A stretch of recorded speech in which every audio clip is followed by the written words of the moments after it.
your imagination. Some songs are word for word all about you, but.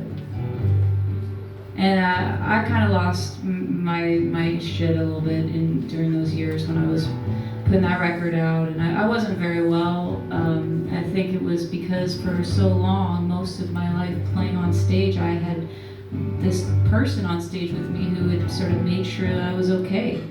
And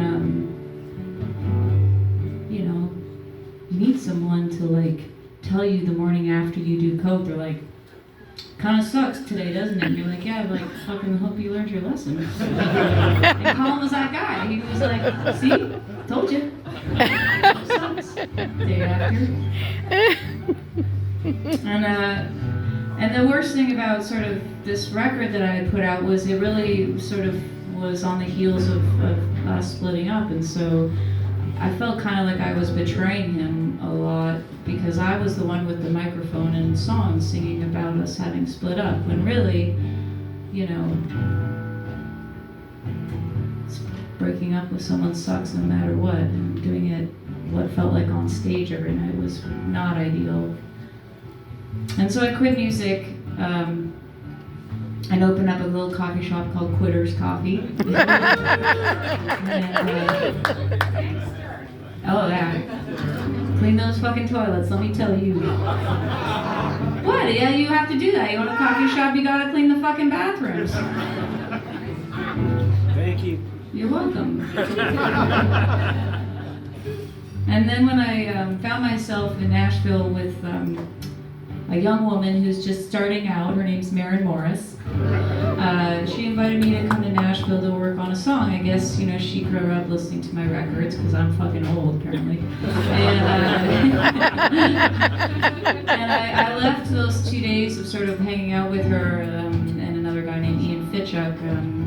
I went home to Canada and I was like, man, it was so cool to be in a room with people who I felt like it was sort of just second nature to write songs again. And so I decided I would step away from the coffee shop when I could, and I would start writing again.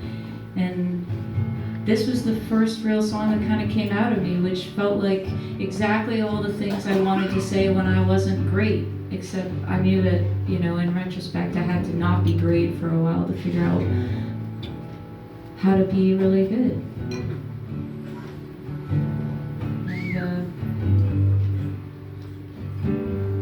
And there's a line in the song about the tour bus being total crap. We bought a rock and roll dream. Well, first of all, never buy a tour bus. That's a bad fucking plan. It's almost as bad as opening up a coffee shop.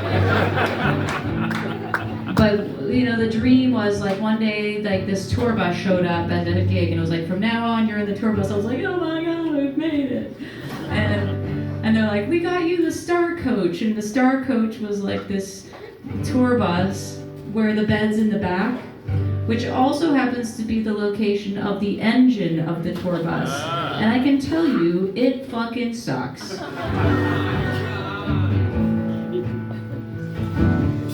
Anyway. Totally had sex in the back of the bus, though. Actually, Colin proposed to me in the back of that tour bus in Philadelphia. It's fucking cool, man. I mean, we're not together, but we're really good friends. And I still think, like, that's the coolest fucking thing. You let me know the next time you meet somebody who's still playing music who got fucking proposed to in the back of a tour bus. That's some Fleetwood Mac shit right there.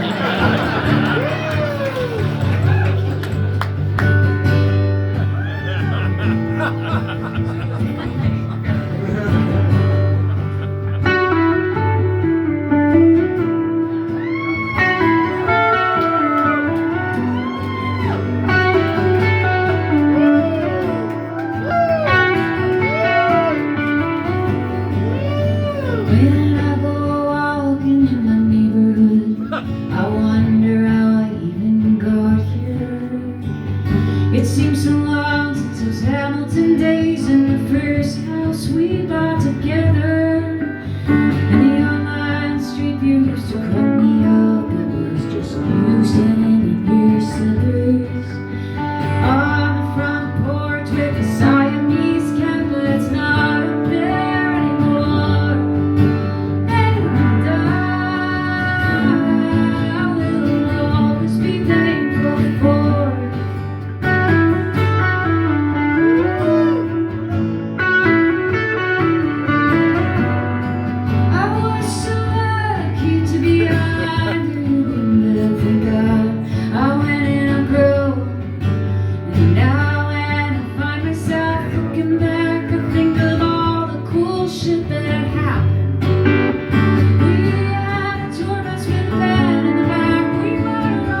will always be thankful for it.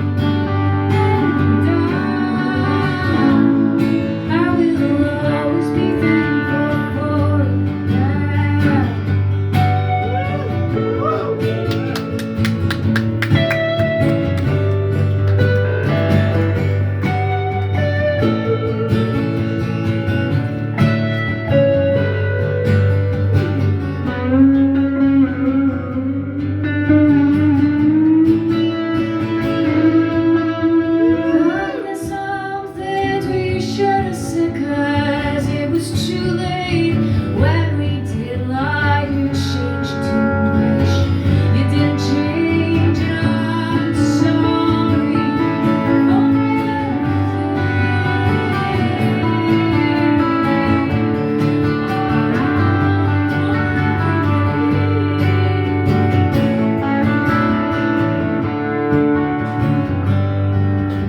Early days, we were playing at the Albury, and I was drinking too much cocaine.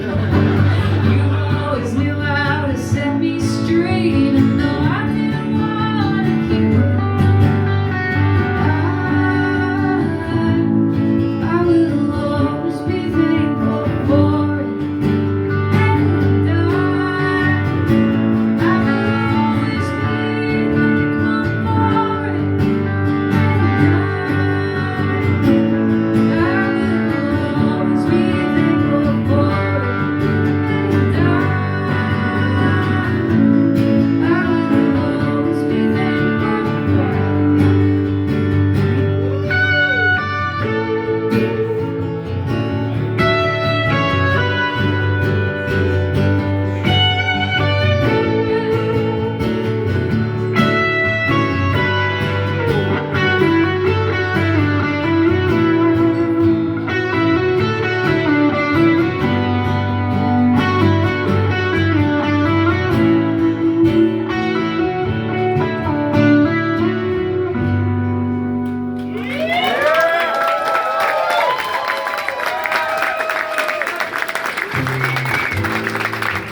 Thank you.